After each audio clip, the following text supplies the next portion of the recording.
Good morning, everybody. It's a pleasure to be here, and we want to talk to you about how to grow your career. As product coaches, we've worked with companies all around the world, helping teams get better at making better products. And with every team we work with, we usually get one or two product managers pull us aside and say, can you tell us what it takes to get promoted? What are you supposed to do? I've been working at this job for some time, and I'm struggling with it. So is that the case here? Is anyone in this room someone who wants to move into management? Raise your hand. Yeah? Okay, so this talk is for you. We're talking directly to you. We've been former product executives for a long time. We've hired and we've promoted people all the way up to VP of product. And we don't want this to be a secret, right? It feels like it's unknown how to jump from a product manager into becoming a manager of people. So this talk is going to demystify how to make that move into management. How many of you have basically fallen into product management, sort of just by happenstance, right? So that's most of us. It's not really a classically trained or study in college, right, or in university. Some universities are changing that, but for most of us, we are sort of falling into it and loving it, and then wondering, well, what's the career path here? Is it really clear in most of your, how many of you have very clear career paths in product management within your company? Yeah, not many, right? Oftentimes, people feel like it's a secret. So Vidya talked a little bit about how often we get questions about how do I get seen by leadership as a broader leader? We all have manager in our name, in our title, but that doesn't necessarily mean we're actually a manager in the company or have a broader scope in terms of leadership. Now, our jobs, really, we are supposed to be influencing multiple functions without having direct line reporting structure, and that's tough. And so it oftentimes feels like it's a secret. And Vidya and I are going to be talking to you about the different behaviors or traits that allow you to be seen. And the clock has already started. Don't be fooled.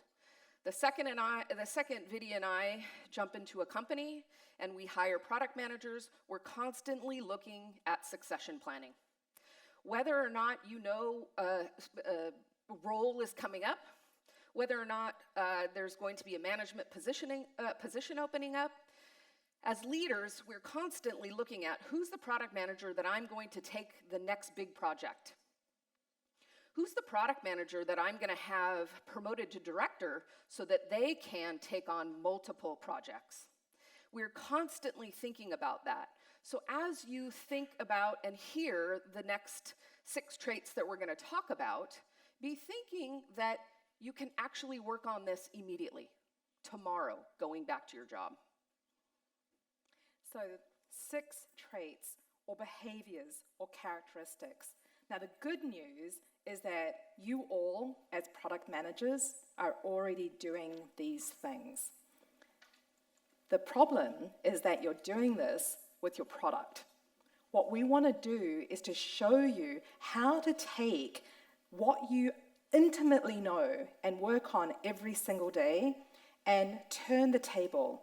So think about these characteristics, these behaviors that are so important for you as a successful product manager. Think about how they impact you, and we're going to turn the tables. So as we go through these 6, and it feels like it's going to be a lot of information, see what resonates. Find something that you really think, yeah, this is something that I can take on. Because as Heather said, the clock started. Whether you've put your hand up to be in a management position or not, every leader in your company, the HR group, is looking at you. You're already in a position of influence. You're in a perfect place to move into more of a line management role. So you start actually behaving in these ways that we're going to share with you. You're going to have an exponential impact on the way that you're talked about in that performance review that Renee just mentioned. So let's start with these 6. First is empathy. You've joined product management because you have empathy. You have empathy for your customers. You're good at this, right? Now we're talking about thinking about it a little bit differently. A thing I want you to keep in your mind as you go throughout your day from now on is sitting in the shoes of your CEO. I'll never forget, I had a mentor when I was young in Silicon Valley. He was known as the coach in Silicon Valley, one of the most prominent CEOs at the time.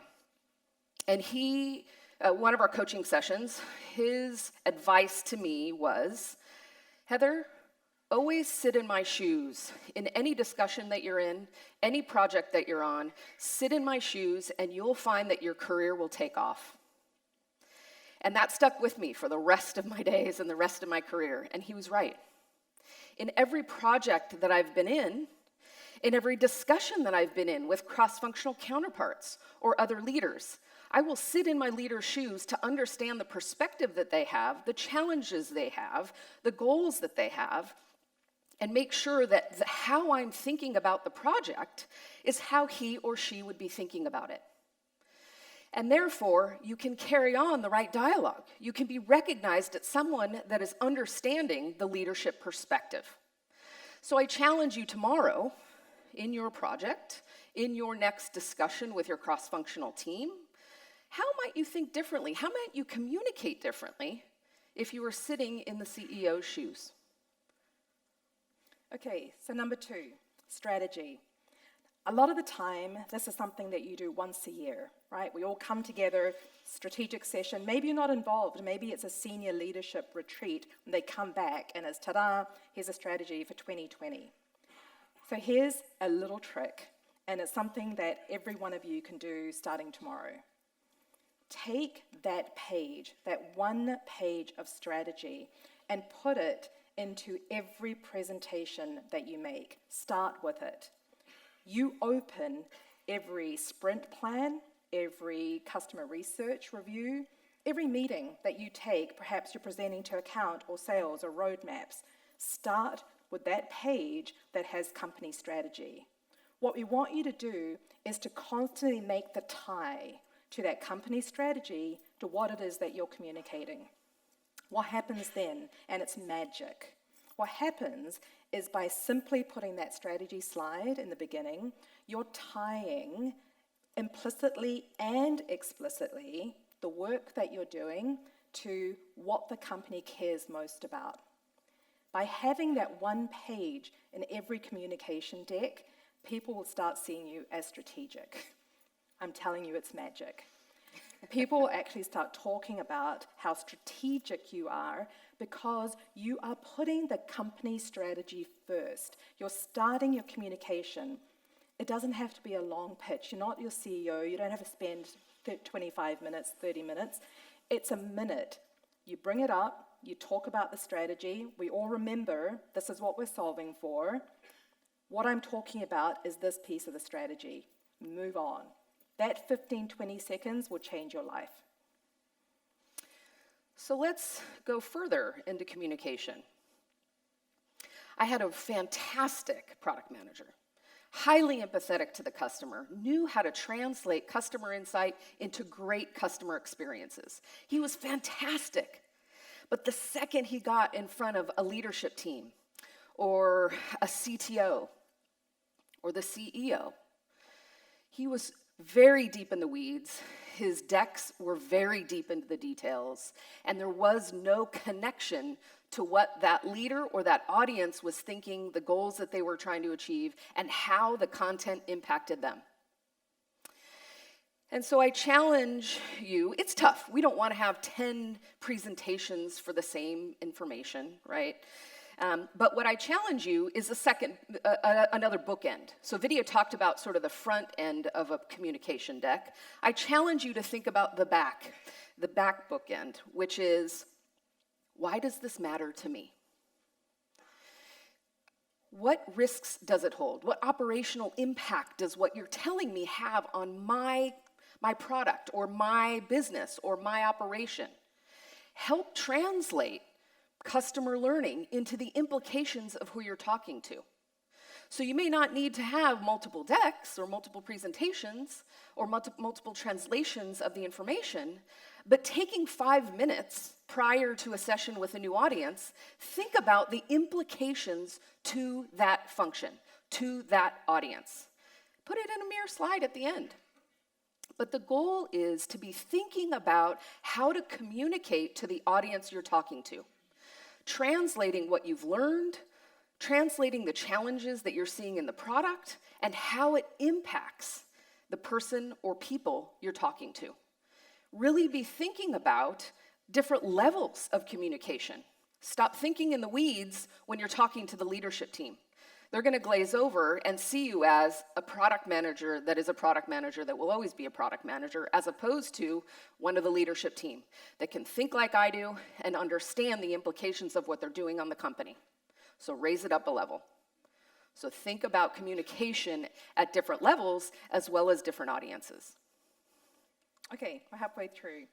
The fourth one is feedback. Okay, so back to being product managers. We look for feedback from our customers all the time. That's what we do. We do it through surveys, we do it through contextual inquiry, we do it through interviews. Any chance we get, what we want is we want feedback about our product. So what I want you to do is I want you to think about yourself as a product. How are you getting feedback? Now put aside that once in a year performance review. If you're lucky, you have managers who may give you more one-on-ones, but it's very rare that you get feedback about how you're actually doing. So what would it take for you to think about yourself as a product and get that feedback on a constant basis? So here's a few ways to think about that. The first is after the meetings that Heather just talked about, you've had this communication, you've tried to communicate effectively for a sales audience. Perhaps at the end of the presentation, you understood, using empathy in the communication, what the impact was. Finish 5 minutes early. I know that's hard, our meetings are crazy, but purposely finish 5 minutes early. Take that last 5 minutes to ask, how did that work? How did I do? How was that communicated to you? What could I have done better? What would you ask about your product? If you were presenting a concept or a prototype, you want to learn. You want to learn how impactful that was. Why don't we do that for ourselves? Take that 5 minutes and say, did that make sense? What could I have done better? How could I communicate this more effectively? Now, by doing this, by asking for feedback, this is another magic one.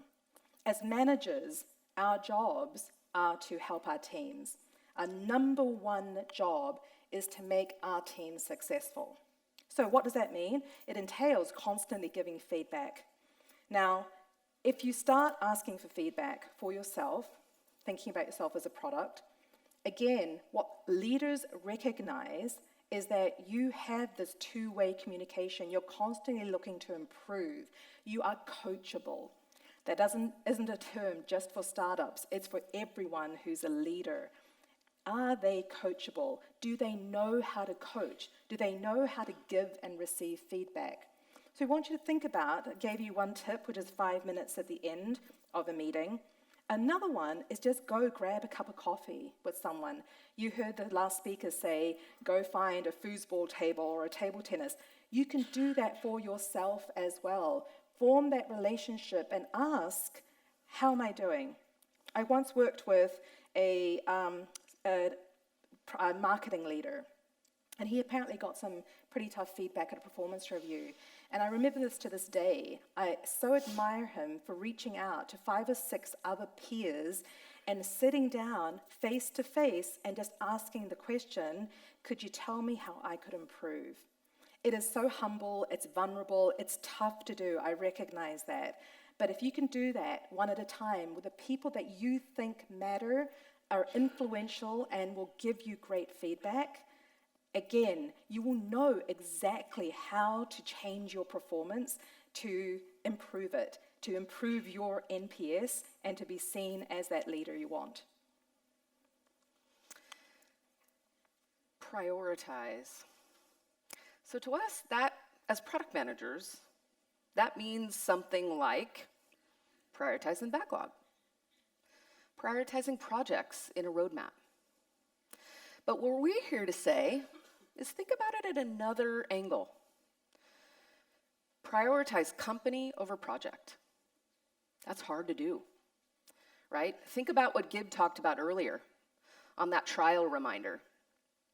That product manager could have said, oh my gosh, we're going to lose $50 million if I implement this trial reminder. And he's going to say, I can't do that because I am measured on revenue or on profit. And what we need to be doing is stepping back a second and saying, what's the best thing for the company? In this case, it was long-term, broader trust in the brand. We don't always think about that when we're in the weeds of our projects.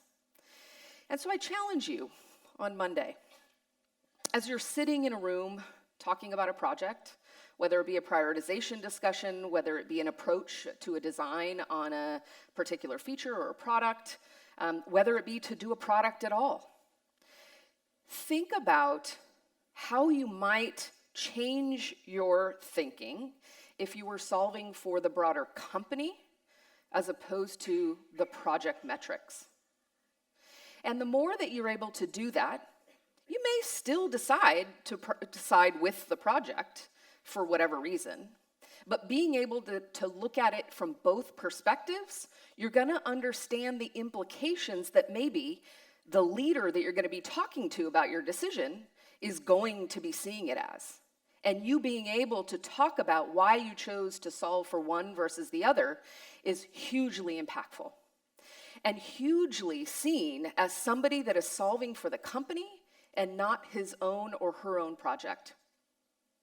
So think about prioritization in a different way now. Not just about which projects should go first, which features need to be or fixes need to go first, but really in discussion, in decisions, in your project analysis, think about company success as well as project success. And I usually prioritize company success over project. Okay, last one. So inspire. And this is a big word, and we leave it for last because it can feel a bit scary. I think we all have leaders that we think about that are incredibly inspiring. Heather and I worked for someone as the GM of our business who went on to become CEO. And I'll always remember every speech, you would look at this leader and say, I can't possibly do that. That's just incredible. The charisma, the inspiration is awe-inspiring. It can feel like a really big gap to overcome, to tell you to be inspirational. But here's a trick. You all have customer stories. Each one of you knows your customer intimately because that's what we do as product managers. We care so deeply about our customer, and we have so many stories that we never share. It builds our repertoire. It helps us make the day-to-day strategic decisions. Take those customer stories, just one. Next time you're interviewing a customer, next time you talk to a client, take a picture, and then just think about, like, what's the one or two sentences that you would say?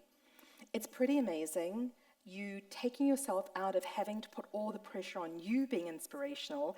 Make your customer the center, the highlight of what you're telling the story about. Tell a customer story, and that will inspire people. So that's our cheat way of you being seen as inspirational, and it will work because your team is constantly looking for, why are we doing this? What is it for? We work so fast, we work so quickly, we're trying to build, launch, we're always behind. The idea of a backlog, right? No other kind of, group has this idea that you have a backlog that could take you the next century to fill. That's us. We have a lot of work to do. And so this idea about taking yourself into the role where you're the voice, literally, of the customer, you're telling that customer story. As you bring up the strategy slide, think about inside the deck now, inside the communication, because most of us communicate through PowerPoints.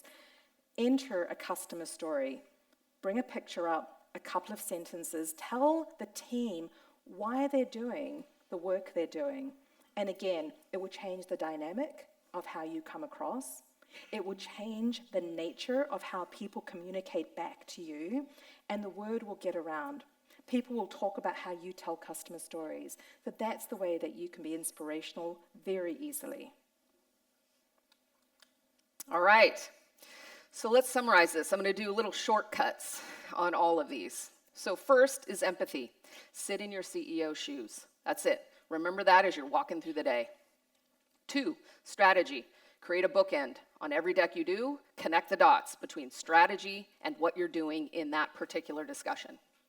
3, make sure you customize or think about how to communicate what you're communicating in a way that your audience understands and at a level that they care about. 4, feedback. You are a product. Continue to get feedback on yourself to improve. 5, prioritize company over project. And 6, tell a good story. It doesn't have to be animated. It doesn't have to be the biggest boisterous person in the room. It can just be a customer quote. Inspire people to think about what they're doing and the impact they're having on your customer, on the world, you name it. Okay, so that was 6. And that was a lot of different ways to move into management, to be seen that way. But I want to leave you with what's one thing that you could do tomorrow?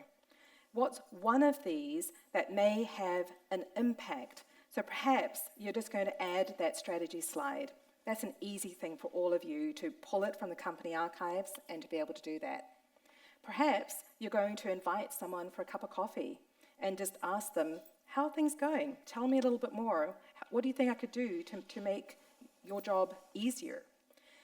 Find something. Take one action towards this ability to be empathetic, strategic, communicating, all with you as the product. Now, we promise you this will work. The network effect of you doing these things will be talked about and will be seen and discussed, because what happens in that closed room, the one that Heather talked about right in the beginning, the one that there's no secret handshake to get into, what happens is it's just a group of people, HR leaders with product leaders, and what we do is we advocate for the PMs that we want to have promoted. We advocate by telling what impact they had, that the work that they did. Now, our jobs are really hard if we're the only ones speaking for them. And often, this is why people don't get promoted. Because if I, as your manager, are putting you up on a pedestal and saying, this is the next director of product, but no one else sees it, I'm in a fight, right? I'm down there pushing and fighting for that one person. What you can do to help is if everyone else has a story. The easiest promotions that I've ever given is that when I sit back and I have all my peers tell different stories about how that person made an impact on their team, how they actually communicated, they connected with the team, how they asked for feedback, how they're seen as really strategic. When that development leader, that is my counterpart, talks about how much his or her team has been impacted by my product manager, my job is done. So take one of these things and try it tomorrow. And slowly, if you add on with this repertoire, you're going to be seen as promotable. You don't have to ask at your next performance review. It's going to be given to you. We know this isn't easy. We know that every situation is different. Every organization has their own complexities and culture that impact how you're seen. And how people are seen as leaders are very different in different companies. And so Vidya and I are making ourselves available here at the Productized booth for about 15 minutes after this talk at 10:50. So if you happen to have a situation or would like to ask us any questions, feel free. We're here to help. So this is what we like to do. Thank you. And if you want to, I'm going to flip to the last slide. If you don't get to us, we are product coaches. This is what we do, is what we love to do, not just with teams and building better products, but for all of you. I want to see you all be successful in bringing brilliant products to the world. So email us, we always respond, and thank you so much. Thank you.